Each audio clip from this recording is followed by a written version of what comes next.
हैं, सब्सक्राइब ना किया हो कर लीजिए। टीचिंग एग्जाम्स तक की जो भी आपकी तैयारी है वो वहाँ साथ आपको मिलता रहेगा आगे भी। सीटेट में तो स्पेशली लगभग हर सब्जेक्ट पे काम हम कर लेते हैं जितना ज़रूरी है।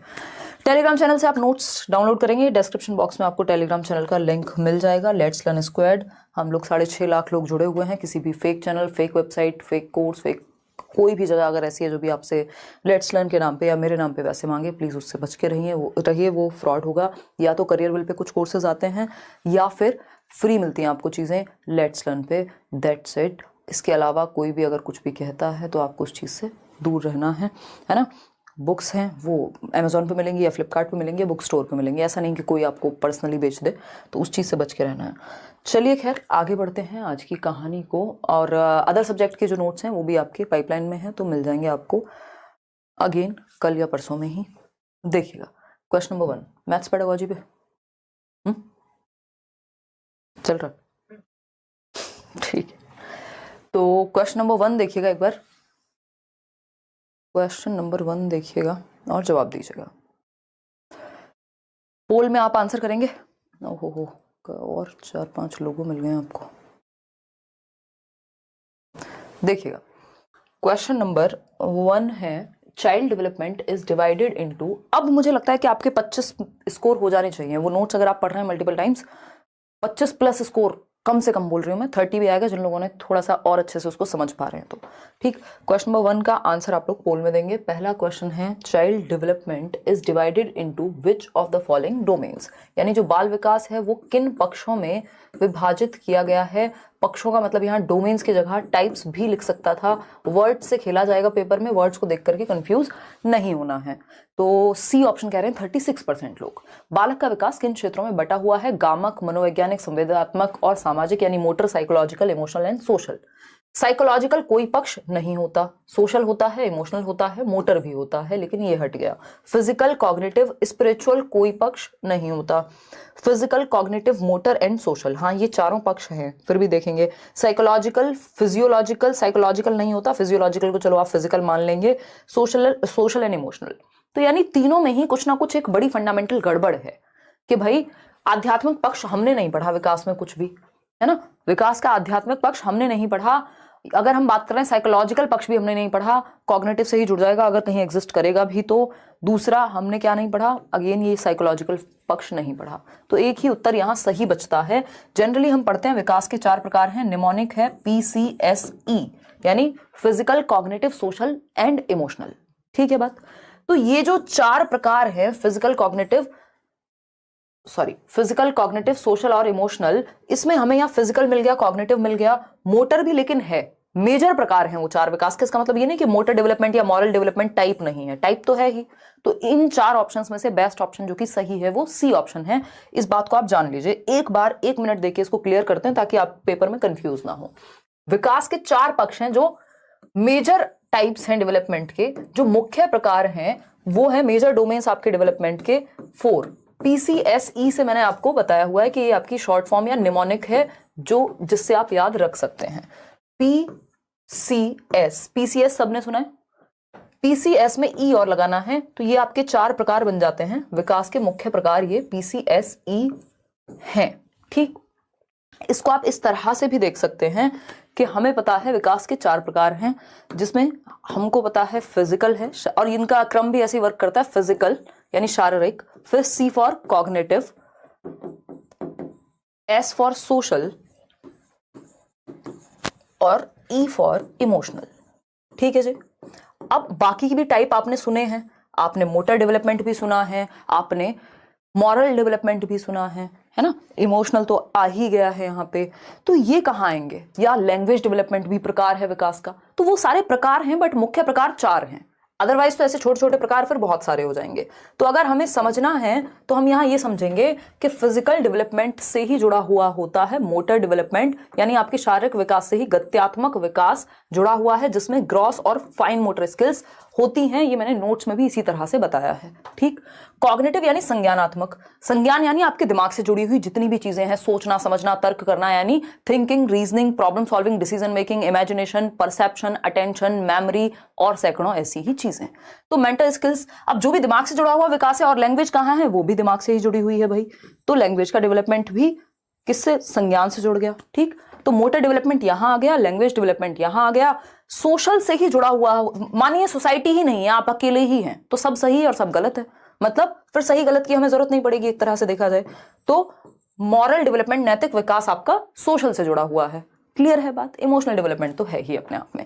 तो ये जो बाकी के 3 प्रकार निकल करके आए, या और भी ऐसे प्रकार अगर निकल करके आते हैं, वैसे स्पिरिचुअल और साइकोलॉजिकल जैसा यहाँ कुछ नहीं है, क्योंकि जो भी मन या दिमाग से संबंधित होगा वो कॉग्निटिव में ही आ जाएगा ना। ठीक है ना बात?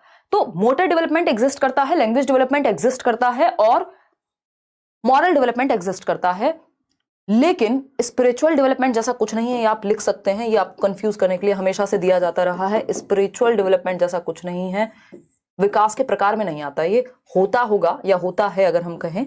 और साइकोलॉजिकल जैसा भी, मनोवैज्ञानिक पक्ष भी विकास का कुछ नहीं है। ठीक, तो ये हम ध्यान रखेंगे, ये दोनों आपको भटकाने के लिए डिस्ट्रैक्टर्स हैं, है ना। जो 4 ऑप्शंस होते हैं उनमें से जो डिस्ट्रैक्टर्स होते हैं वो डिस्ट्रैक्टर्स हैं, ये आपको डिस्ट्रैक्ट करने के लिए हैं। तो क्लियर है बात? Physical, cognitive, social, emotional. Social से जुड़ा हुआ है मॉरल यानी सामाजिक से, नैतिक विकास जुड़ा हुआ है। कॉग्निटिव यानी संज्ञानात्मक, इससे ही भाषा का विकास जुड़ा हुआ है। फिजिकल यानी शारीरिक विकास, इससे ही मोटर यानी गत्यात्मक, गति करना, दौड़ना, भागना। शारीरिक विकास क्या है? शरीर का विकास हुआ है, गति का विकास इसी से संबंधित होगा फिर। ठीक है जी, क्लियर बात? कोई दिक्कत परेशानी दर्द समस्या नहीं होनी चाहिए। 1 नंबर का क्वेश्चन इस पे बहुत बार पूछा हुआ है, घबराना नहीं है आपने। देखिए क्वेश्चन नंबर 2 देखिएगा और आंसर कीजिएगा पोल में। ठीक, ये शाम वाले सेशन से 9 बजे डेली आप लाइव आएंगे अगर, तो आपकी प्रैक्टिस भी हो रही है, आपकी अंडरस्टैंडिंग भी बेहतर हो रही है, और ऑनलाइन प्रैक्टिस हो रही है कि आप ऑनलाइन पढ़ रहे हैं फोन की स्क्रीन में, क्योंकि पेपर अब ऑनलाइन देना है आपको। तो उस केस में कहीं से भी नुकसान नहीं है आपका, कि जो प्रॉपर एनालिसिस है वो हो पा रहा है, जो कि आवश्यक है। ठीक है, वाह बहुत ही बढ़िया। बैंड ही बज गई, इलेक्ट्रिक कट हुआ है, और जिसके कारण हम इंतजार करेंगे कि शायद 1-2 मिनट में अगर इलेक्ट्रिसिटी वापस आए। अब बस यही बाकी रह गया था। खैर कोई नहीं, देखते हैं, 1 आध मिनट वेट करते हैं, तो मैं आप लोगों से बात कर लेती हूँ। यस, आ गई है वापस से इलेक्ट्रिसिटी आपकी। अब हम जाएंगे क्वेश्चन नंबर 2 पर। ठीक है, मतलब सारे मज़े इनको 9 बजे ही लेने हैं। बताओ यार जाके ये गवर्नमेंट को कि भैया पढ़ने दिया करो, हमें बिजली दे दिया करो इस समय। देखिएगा ये कनेक्शन आई थिंक हटा दिया, इन्वर्टर से था इसका कनेक्शन। देखिएगा क्वेश्चन नंबर 2 आंसर, बिना क्वेश्चन के आंसर दे रहे हैं 86% लोग। ए कह रहे हैं, 86% लोग कह रहे हैं ए है। ये मैक्स सबका सही प्रमोशन हो रहा है। देखिएगा अगर हम बात करें क्वेश्चन नंबर 2 की, तो 86% लोग कह रहे हैं जी ए है आंसर। चलिए समझते हैं, देखेंगे। आज हो जाओगे ऑन या फिर आरती उतारें हैं? हो रहे हैं भाई साहब, अभी थोड़े स्लो चलते हैं, कोई बात नहीं। इनका साबुन स्लो है, हमारे बोर्ड का थोड़ा समय लगेगा, वो अचानक से बंद हो गया था ना। देखिएगा ए कह रहे हैं 86% लोग। मैम क्या नहीं हो रहा? प्रिंट कॉपी नहीं हो रहा? क्या क्या बेचना है क्या मार्केट में जाके? रुको 1 मिनट, लेट मी सी। प्रिंट हो जाएगा अगर आप नाम चेंज कर देंगे पीडीएफ का। उसके लिए भी मैं एक बार टीम से बात करके आपका वो प्रॉब्लम सॉल्व करा दूंगी। एक नई कॉपी मैं आपको दूंगी जल्दी ही नोट्स की, और उसमें आप फिर आपके सारे काम हो जाएंगे, डोंट वरी। ठीक है, क्वेश्चन नंबर 2 पर थे हम, और 86% लोग ए आंसर दे भी रहे हैं। चलिए देखते हैं क्वेश्चन नंबर 2। 86% लोग ए कह रहे हैं, समझते हैं। Which of the following principle states that development proceeds directionally from head to foot? अब ये आपके पेपर वालों की ही गलती है, ये प्रिंसिपल प्रधान अध्यापक बना दिया इन्होंने। ठीक है, सिद्धांत की बात हो रही है। निम्नलिखित में से कौन सा सिद्धांत यह दर्शाता है कि विकास दिशात्मक है? सिर से पैर की ओर की दिशा जो है, प्रिंसिपल ऑफ डायरेक्शन आता है आपके मोटर डेवलपमेंट से ही संबंधित है एक तरह से, या फिजिकल डेवलपमेंट से संबंधित है। तो अगर हम बात करें, दे देंगे जी ईवीएस के नोट्स भी, अगर हम बात करें तो हेड टू फुट यानी लॉन्गिट्यूडिनल भी लिख सकता था इसको, हेड टू फुट की जगह, शब्दों का खेल है बस। ठीक है, हेड टू फुट यानी सिर से पैर की ओर, या लंबवत विकास की दिशा अगर आपसे पूछ ले लॉन्गिट्यूडिनल, तो आपको पता है ये सेफेलोकॉर्डल की ही बात हो रही है।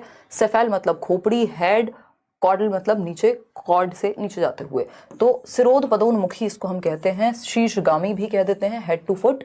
इसमें आपके क्वेश्चंस के आंसर 88% नहीं, इसमें 95% सही होने चाहिए थे। ये क्वेश्चन बार बार आता है। प्रॉक्सिमो डिस्टल होता है नियर टू फार यानी centre to periphery, near to far यानी केंद्र से दूर, अधोगामी कहलाता है। ठीक, बाकी दोनों हमारे काम के नहीं है। चलिए आगे बढ़ेंगे, ए ऑप्शन सही था। क्वेश्चन नंबर 3 देखिएगा। क्वेश्चन नंबर 3 क्या कहता है, पढ़ेंगे जवाब देंगे पोल में। देखिएगा, एक बच्चा है राघव, एक बच्चा है राघव आपके जैसा छोटा सा बच्चा है, कोई कह रहा होगा हमारे तो खुद के बच्चे हैं, हमारे जैसा छोटा बच्चा कैसे। चलिएगा, खैर देखिएगा, जवाब दीजिएगा। हिंदी का पेडागोजी बहुत गलत हो रहा है, ईवीएस और हिंदी का। विनीता कह रहे हैं, विनीता निकालेंगे, हम करते हैं कुछ प्रबंध, डोंट वरी। आप शर्ट पंजाब से लेकर गए थे क्या? नहीं यार, यहीं से लिया था, साउथ दिल्ली से। देखिएगा, अगर हम बात करें, फील आ रहा है पंजाब वाला। अगर हम बात करें क्वेश्चन नंबर 3 की, तो क्या कहता है क्वेश्चन नंबर 3, समझेंगे।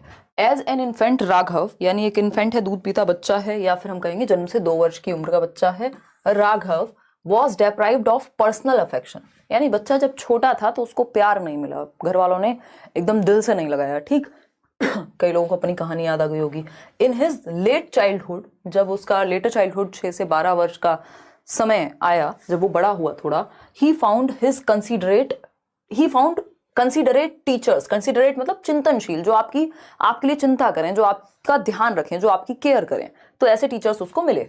Yet he has issues trusting people and lacks courage to take risks, यानी फिर भी उसको अच्छे टीचर्स मिले, कंसिडरेट टीचर्स मिले, चिंतनशील अध्यापक मिले, संवेदनशील मिले, फिर भी उसको मुश्किल होती है ट्रस्ट करने में। लोगों को ट्रस्ट करना उसके लिए बड़ी बात है। उसको लगता है कि लोग जो हैं ट्रस्ट ब्रेक कर देंगे, और रिस्क लेने में भी उसके करेज में कमी है, यानी वो लैक करता है रिस्क टेकिंग एबिलिटी, के जीवन में रिस्क ना लें, एकदम सेफ चलें, ऐसी सी उसकी सोच है।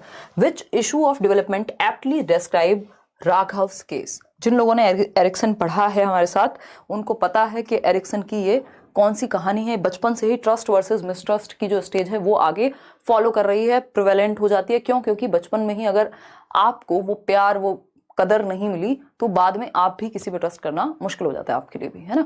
ये दूध का जला हुआ छाछ फूंक फूंक के पीने वाली बात है।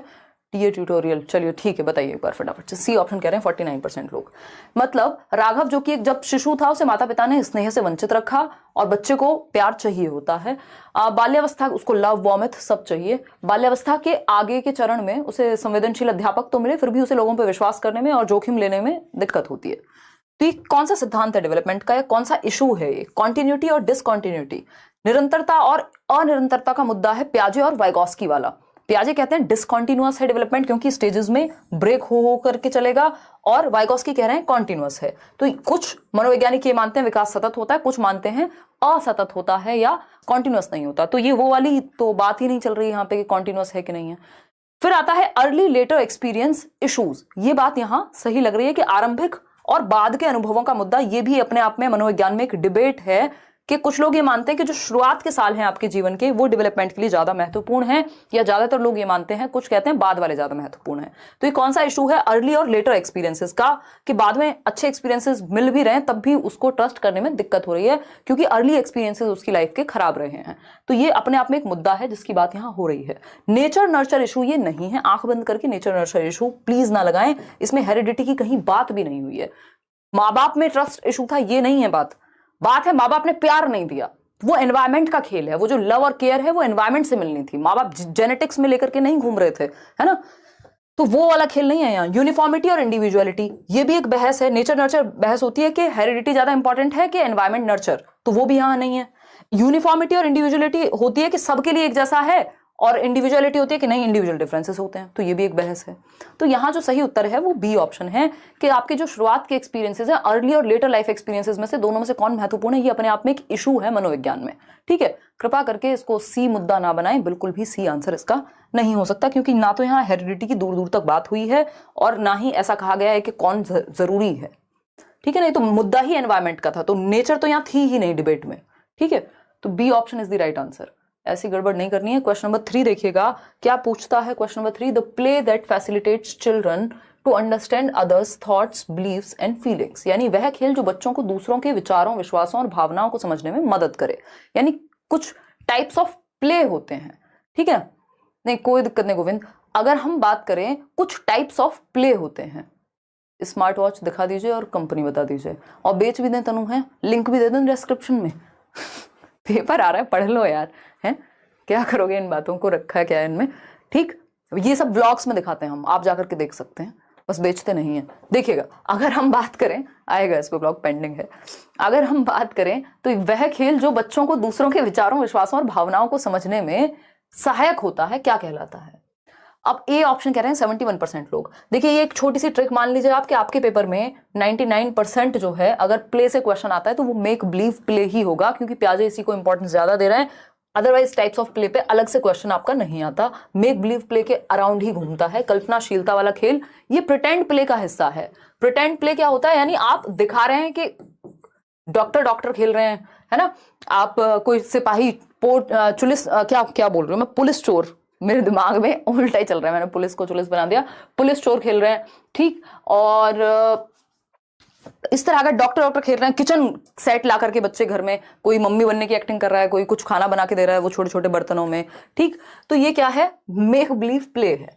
ये अर्ली चाइल्डहुड में आएगा पियाजे के अकॉर्डिंग। और वो कह रहे हैं कि भाई ये क्या है, एक ऐसी चीज है जिससे बच्चा आपका इमोशनल डेवलपमेंट भी हो रहा है और भी बहुत सारी चीजें, वो सोशल स्किल्स भी सीख रहा है अगर देखा जाए, ठीक। पैरेलल प्ले होता है जब दो बच्चे साथ में तो खेल रहे, मतलब हैं तो एक जगह पर, बट अपना अपना खेल कुछ खेल रहे हैं, एक दूसरे से बातें नहीं कर रहे, पैरेलली खेल रहे हैं। पैरेलल समझते हैं ना, ऐसे दो रेखाएं पैरेलल समानांतर होती थी, जब वो एक बच्चा ए है वो यहां खेल रहा है, बी है यहां खेल रहा है, उस रूम में तो है लेकिन एक साथ नहीं खेल रहे हैं, यानी समानांतर खेल है। समझ गए ना? सॉलिटरी प्ले होता है जब बच्चा अकेला ही खेल रहा हो। इंडिपेंडेंट प्ले इसी को कह देते हैं, सॉलिटरी को ही, कि बच्चा अकेले खेले, जैसे आप कुछ भी अकेले खेल सकते हैं। बहुत हंसी आती है फालतू बातों पे, हैं। देखो एक बार, कल्पनाशीलता वाला खेल या मेक बिलीव प्ले ये आपका अर्ली चाइल्डहुड का ही कैरेक्टरिस्टिक है। और बाकी जो है वो आपके इन्फेंसी में भी आ जाते हैं। जो पैरेलल प्ले है वो आपका 2 से 2.5 साल के बीच में रहता है, और सॉलिटरी प्ले उससे भी पहले।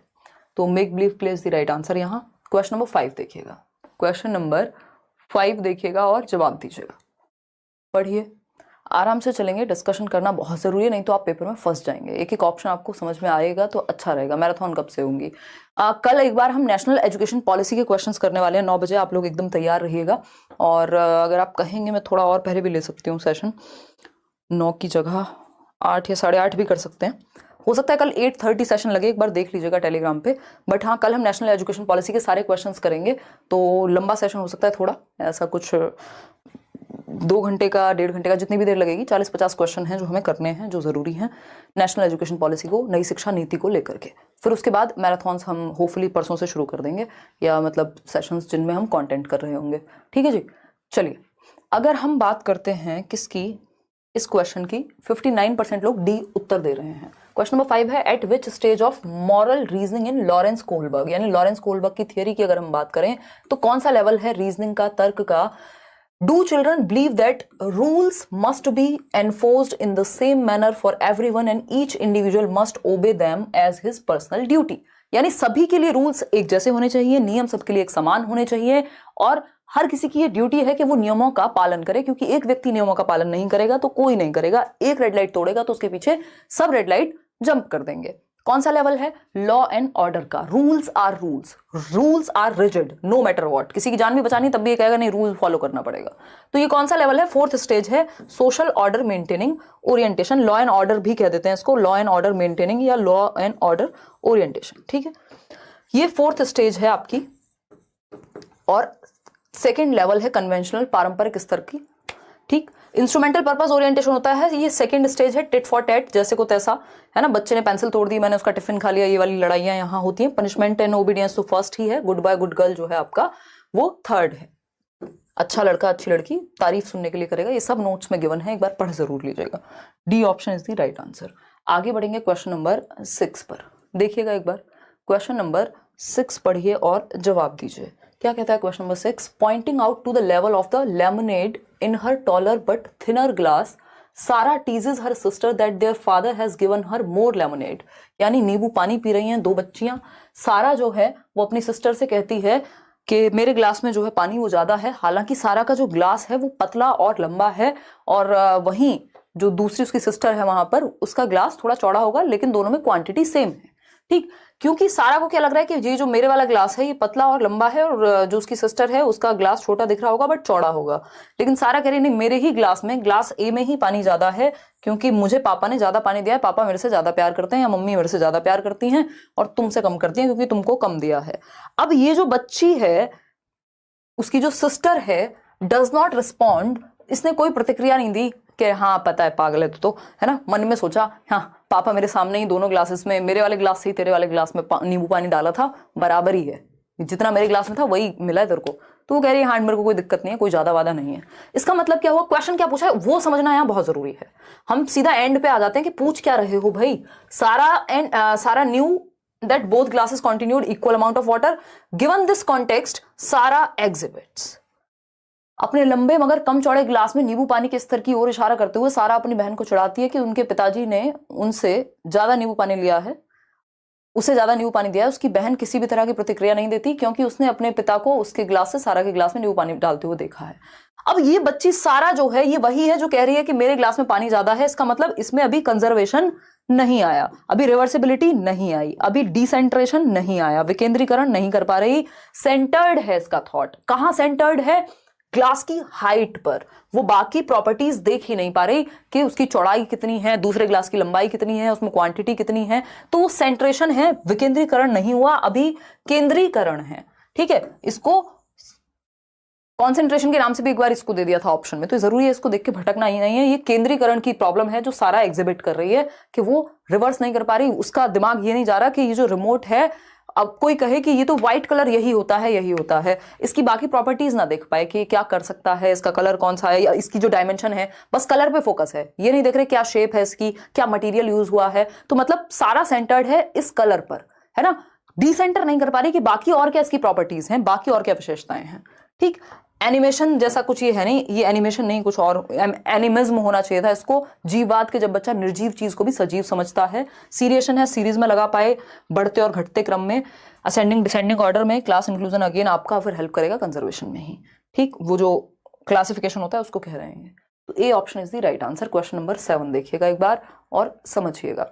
और ये सेंट्रेशन की प्रॉब्लम कब आती है, अगर यहाँ पे सारा की एज पूछ लेता तो आप समझ जाते कि सारा जो है 2 से 7 वर्ष की रही होगी, क्योंकि अभी कंजर्वेशन अचीव नहीं हुआ। ठीक है ना, और उसमें शायद लिखा भी हुआ 4 साल की बच्ची है, जितने भी साल की है देखिएगा।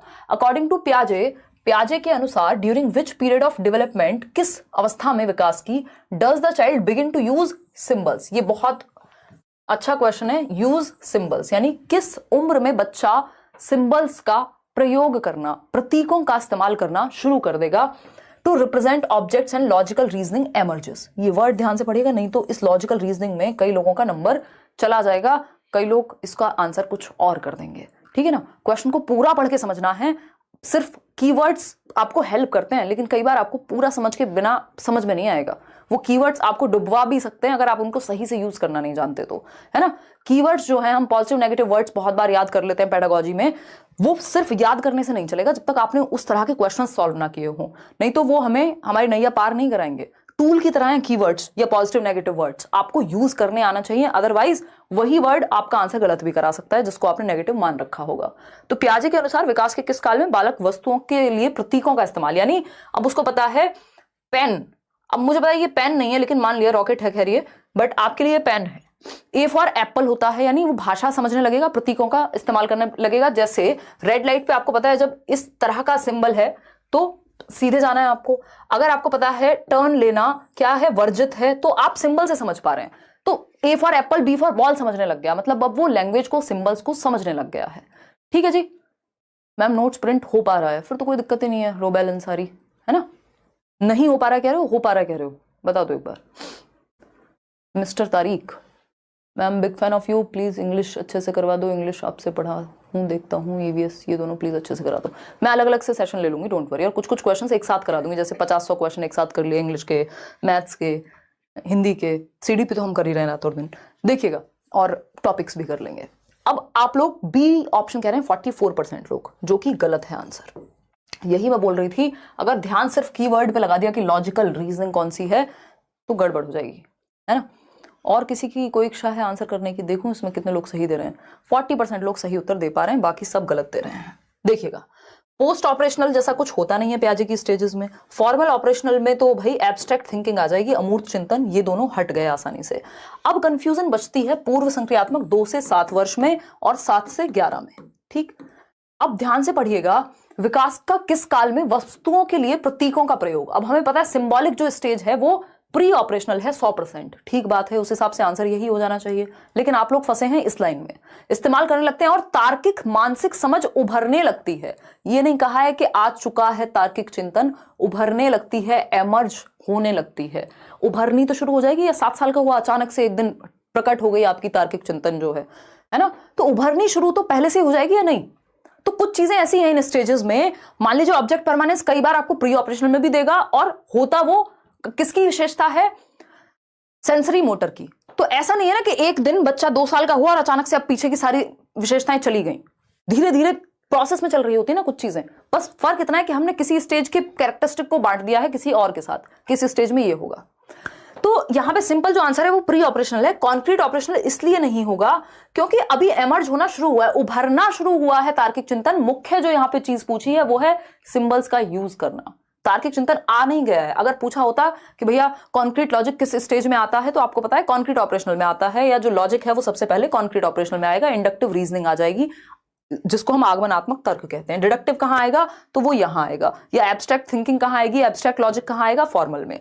लेकिन जब हमसे पूछा है सिंबॉलिक थॉट और सिर्फ ये कहा है कि अभी रीजनिंग जो है, लॉजिकल रीजनिंग, वो उभरनी शुरू हुई है, उभरने लगी है, आ नहीं गई है, तो आंसर ए ऑप्शन है। उभरने लगी है, लॉजिकल थिंकिंग आ नहीं गई है। सिंबॉलिक थॉट को कैसे इग्नोर करोगे सर? ठीक है, तो A option is the right answer, B नहीं होगा यहां। उभरने लगा है, लॉजिक जब आ जाए तब की बात है। अगर सिंबॉलिक थॉट नहीं लिखा होता तो हो जाता है इसका आंसर कॉन्क्रीट ऑपरेशनल। तो ऐसे ब्लंडर्स नहीं करने। Question number 8, Aman is trying to, इसीलिए इस बार की लैंग्वेज जो है वो घुमाने वाली है थोड़ी। देखिएगा क्वेश्चन नंबर 8 का जवाब दीजिएगा, तसल्ली से चल रहे हैं, कोई जल्दीबाजी हमें है नहीं। एक एक चीज दिमाग में बैठनी चाहिए पेपर के टाइम पे। नंबर ऑफ क्वेश्चंस नहीं पूछे जाएंगे वहां कि आपने कितने हजार क्वेश्चन प्रैक्टिस करके आए थे, ये देखा जाएगा आपकी समझ कितनी अच्छी है। कल वाला पीडीएफ टेलीग्राम पर नहीं है, कृपया उस पीडीएफ को दे दीजिए जिसके अनुसार हम अपनी स्टडी अच्छे से कर सकेंगे। बिल्कुल सही याद दिलाया दक्ष आपने, मैं आज ही रात को वो अपडेट कर दूंगी ताकि आप अच्छे से पढ़ लें। बिल्कुल आप ही के लिए बनाया गया है वो।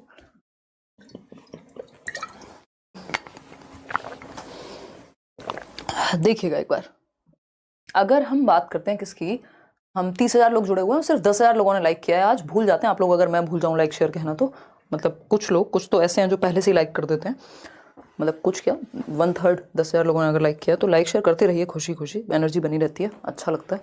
कमेंट्स में विचार बताते रहिए। क्वेश्चन नंबर 8 देखिएगा, सी कह रहे हैं 93% लोग। मुझे बहुत अच्छा लग रहा है कि आप लोग एटलीस्ट इस चीज में तो क्लियर हैं। Aman is trying to fix the pieces of a puzzle. Aman एक बच्चा है जो एक पजल के, एक पहेली के टुकड़ों को एक साथ फिट करके लगाने में स्ट्रगल कर रहा है। To fit the correct parts at the right places. ठीक है, कौन सा पार्ट कहाँ आना है। हिज मदर प्रोवाइड्स हिंट्स, उसकी माता जी ने उसको क्या है, हिंट्स प्रोवाइड की, उसको थोड़ा सा हेल्प कर दी, संकेत दे दिए। एंड क्यूज, जिसको सेम ही बात है हिंट और cues, in the form of how, what, why, उससे कुछ क्वेश्चन पूछे और उसको इनडायरेक्टली हिंट्स दे दी। According to Lev Vygotsky's theory of learning, this strategy of learning will be, यानी ये जो सहायता दी है माँ ने, जो माता जी हैं इस बच्चे की, अमन की, उन्होंने सॉल्व नहीं कर दिया पहेली खुद से, पजल को खुद से फिक्स नहीं किया है, बस इसको हिंट दी है कुछ क्वेश्चन पूछ के, व्हाट, व्हाई, हाउ, है ना। मान लीजिए आपको पता करना है कि भारत की राजधानी कौन सी है, तो उस केस में अगर मान लीजिए आप बच्चों को भी दिल्ली लेकर के आए हैं, तो आप उसको बता रहे होंगे कि अच्छा तुम्हें पता है एक बार हम वहां गए थे, तुम्हारी मौसी कहाँ रहती हैं, तुम्हारी फलानी कहाँ रहती है, कुछ भी घुमा फिरा करके आप उसको हिंट दे रहे हैं, डायरेक्ट आंसर नहीं दे रहे हैं। तो उस केस में क्या हुआ, यही स्कैफोल्डिंग है वाइगोस्की के अनुसार, कि जब आप हिंट देते हैं या हाफ सॉल्व प्रॉब्लम देते हैं तो डिमोटिवेट कर रहे हैं। ये जो स्ट्रेटेजी है लर्निंग की, डिमोटिवेट कर रही है बच्चे को, बिल्कुल भी नहीं। मेक हिम अग्रेसिव, गुस्सा दिला रही हैं, ऐसा तो कुछ नहीं है। Act as a scaffold for learning, यानी अधिगम के लिए पाड़ का, ढांचे का, टेम्पररी हेल्प का काम कर रही हैं, स्कैफोल्डिंग का काम कर रहे हैं, जो कि वाइगोस्की कहते हैं कि इसको यूज किया जाना चाहिए, जैसे मैं शायद अभी आपके लिए कर पा रहे होंगे। Will not help in learning, ऐसा नहीं है कि सीखने में मदद नहीं हो रही इस चीज से, तो C option is the right answer. आगे बढ़ेंगे क्वेश्चन नंबर 9 पर। अगेन एक और क्वेश्चन वाइगोस्की से ही है। क्या कहते हैं Vygotsky, in Vygotsky's theory assisted discovery is aided by. Assisted का मतलब होता है सहायक खोज, जिसमें सहायता मिल रही हो या आप सहायता दे रहे हो, उसको असिस्टेड लर्निंग हम कहते हैं, कि आपको असिस्ट करने के लिए कोई वहां है। ठीक है जी। हॉर्स देख के बोलता है वाह कितना बड़ा कुत्ता है। अच्छा, 3 साल का बच्चा। प्याजे के अनुसार कौन सा सही है, सिमुलेशन, मेक बिलीव प्ले और समझा दीजिए। ये अपने आप बनाया आपने है, ऑप्शन तो ठीक बनाओ कम से कम, इसमें तो सिमुलेशन हो गया सिंपल, मुश्किल आप क्वेश्चन बनाओ यार। अगर वो देख के बोल रहा है तो ये एसिमिलेशन का उदाहरण है। अगर क्वेश्चन में ये पूछ ले कि ये प्रॉब्लम किस तरह की है तो फिर वो उसको एकोमोडेट करना पड़ेगा अगर उसको ये ठीक करना है तो, अदरवाइज तो ये तो एसिमिलेशन का उदाहरण है कि बच्चे को पता है कि कुत्ते की 4 टांगे होती हैं, उसने हॉर्स देखा और कहा हाँ ये भी एक बड़ा सा कुत्ता है, दैट मीन्स जो उसने एसिमिलेट किया हुआ था स्कीमा में उसी को रिपीट कर दिया, तो ये तो एसिमिलेशन हो गया सिंपल। अगर क्वेश्चन इसी को आगे घुमा देगा तो आंसर बदल जाएगा। समझ पा रहे हो बात को? नोट्स प्रिंट नहीं हो रहे हैं मैम, मेरे डीएलएड सेशन 2019-21 है, फाइनल ईयर का रिजल्ट 2022 में आया, कोई दिक्कत नहीं है, हो गया, वैलिड था बिल्कुल रुबेल अंसारी, और नोट्स प्रिंट हो जाएंगे। मैं एक बार कल फाइनल आपको दूसरी कॉपी दे दूंगी, और नहीं तो आप कंप्रेस करके पीडीएफ या नाम चेंज करके प्रिंट कर सकते हैं, बहुत सारे लोग कर चुके हैं प्रिंट। चलिएगा देखिएगा एक बार, अगर हम बात करते हैं किस चीज़ की, 72% लोग बी कह रहे हैं कि वाइगोस्की के अनुसार असिस्टेड डिस्कवरी क्या है, कॉग्निटिव कॉन्फ्लिक्ट है, द्वंद्व थोड़े ना, ये तो हेल्प बनेगी डिस्कवरी। तो असिस्टेड मतलब जहां लोग सहायता कर रहे हो एक दूसरे की, पीयर कोलैबोरेशन, सहपाठी सहयोग कहेंगे जब बच्चे एक दूसरे का, पीयर्स है ना, पीयर्स मतलब क्लासमेट्स हो सकते हैं, आपके दोस्त हो सकते हैं, आपकी सेम एज के लोग हो सकते हैं, आपके नेबर्स के बच्चे हो सकते हैं, मतलब जो आपके लगभग बच्चे की सेम एज के हो, जो उसके दोस्त हैं, तो एक साथ खेल रहे हैं, एक दूसरे को हेल्प कर रहे हैं, असिस्ट कर रहे हैं। स्टिमुलस रिस्पॉन्स और रीइंफोर्समेंट का कोई संबंध वाइगोस्की या पियाजे से नहीं है, तो B option was the right answer. Question number 10 देखिएगा एक बार, आज कुछ ज्यादा ही स्लो चल रहे हैं क्या हम। क्वेश्चन नंबर 10 देखिएगा, ये कहता है according to Howard Gardner, Gardner के अनुसार, जवाब दीजिए आप पहले, फिर मैं डिस्कस करूंगी आपके साथ इसको, ठीक है जी। मैम नाम लीजिए, राकेश कुमार कह रहे हैं, नाम ले लिया राकेश आपका, अब आप जवाब दीजिए।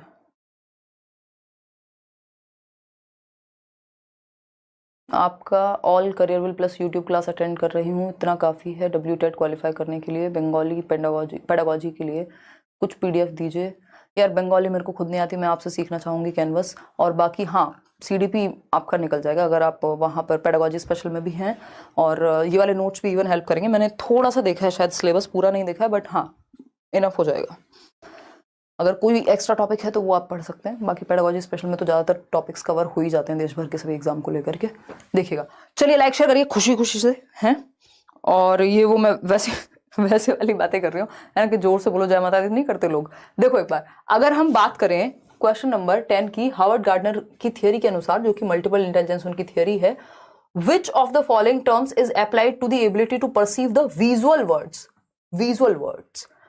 visual words accurately and to perform transformation on one's initial perceptions। perception और visual world, perception कैसे बनता है आज भी हम क्लास में बात कर रहे थे। आपके 5 सेंसेस हैं, इनसे इंफॉर्मेशन आपके ब्रेन तक जाएगी, किसी को देखा 6-7 सेकंड में, पहला जो बोला जाता है ना, first impression is the last impression, तो वो परसेप्शन क्रिएट हो जाता है आपके दिमाग में कुछ ही सेकंड में। और परसेप्शन कैसे क्रिएट होगा, आपके 5 सेंसेस से, आप किसी को देख रहे हैं, सुन रहे हैं, टच कर रहे हैं, ये जो 5 सेंसेस हैं आपके, ये आपके ब्रेन तक इंफॉर्मेशन पहुंचाते हैं, और वो ब्रेन एक इमेज क्रिएट करता है जिसको हम परसेप्शन कह रहे हैं यहाँ पे, ठीक है बात। तो ये जो विजुअल और परसेप्शन की बात हो रही है, यानी किसकी, कौन सी इंटेलिजेंस है इसमें, कार्टोग्राफर्स आएंगे, और कौन आएंगे इसमें, इंटीरियर डेकोरेटर्स आएंगे, समझ गए आप। इंट्रापर्सनल कैसे हो जाएगा सरकार, पता नहीं जी कौन सा नशा करता है, इंट्रापर्सनल कैसे हो जाएगा ये बताओ। इंट्रापर्सनल होता है खुद को जानना, और अगर हम बात करें शारीरिक की तो बात ही नहीं हो रही है कि दौड़ना भागना स्पोर्ट्स डांस वगैरह की बात होगी, ठीक, वो भी नहीं है। स्पेशल इंटेलिजेंस सही है यहाँ, क्योंकि स्थानिक, विजुअल यानी स्थान से ही जुड़ी हुई बात हो रही है। विजुअल और परसेप्शन की अगर हम बात करें, लॉजिकल मैथमेटिकल में नंबर्स की बात होगी, तो दृष्टिगत जगत को सही तरीके से अनुभव करने की योग्यता और अपने आरंभिक अनुभवों में परिवर्तन लाने की योग्यता स्पेशल इंटेलिजेंस में आता है। ये एक बार इसको ऐसे समझेंगे, भाई एक मूर्तिकार है मान लीजिए, स्कल्पचर है एक, इसके उदाहरण है ये, ठीक है। एक कार्टोग्राफर है, जो व्यक्ति नक्शा बनाता है, तो उसको दिशाओं का ज्ञान होगा या नहीं, उसकी विजुअल जो अंडरस्टैंडिंग है वो स्ट्रांग होगी कि नहीं, कि कहाँ से कौन सी गली है। ये जो आपकी गूगल मैप वाली आंटी होंगी, ये आपको बताती है यहाँ से निकल जाओ, यहाँ से लेफ्ट ले लो, वहां से राइट ले लो। कुछ लोग फटाफट से रास्ता बता देते हैं, कुछ लोग इतने कंफ्यूज हो जाते हैं, उनको लगता है यार इधर से उधर, उधर से इधर, वो पूरा घुमा देंगे आपको, यानी उनकी विजुअल स्पेशल मेमोरी अच्छी नहीं है। लेकिन जब विजुअल स्पेशल की बात होती है, यानी स्थानिक बुद्धि आपकी अच्छी है, यानी आप दिशाओं को लेकर, डायरेक्शंस का ज्ञान आपको अच्छा होगा, और आप को परसेप्शन जो है आपका दिमाग में सेट बनता है। अगर आप किसी को देख लेते हैं, आप वैसा ही स्केच बना देते हैं। कई लोग क्या बनाते हैं, स्केचेस बनाते हैं, तो वो विजुअल स्पेशल इंटेलिजेंस है उनके अंदर, कि वो जो देख लेते हैं उसको भूलते नहीं है, वो वैसी ही दिशाएं बना देते हैं। आपकी नाक भी वैसी बनाएंगे, हाथ भी वैसे ही बनाएंगे। तो कार्टोग्राफर है, स्कल्पचर है, या इवन जो आपके सर्जन्स हैं उनमें भी ये बुद्धि पाई जाती है। सर्जन का आपको 2 जगह पे आंसर मिलेगा, सर्जन्स की जब हम बात करेंगे, खैर ये मैराथन में करेंगे, स्पेशल में भी और बॉडीली काइनेस्थेटिक में भी। चलिए खैर, इवन पायलट्स में भी ये बुद्धि पाई जाती है। अगर आप एनसीईआरटी पढ़ेंगे तो आपको पता लगेगा, पायलट्स में हालांकि बॉडीली काइनेस्थेटिक भी पाई जाएगी, बट ये भी पाई जाएगी, क्योंकि अगर उनको दिशाओं का ज्ञान नहीं होगा तो आसमान में कहीं भी उड़ते फिरेंगे, ठीक है ना। तो ये बेसिक सी बात हुई।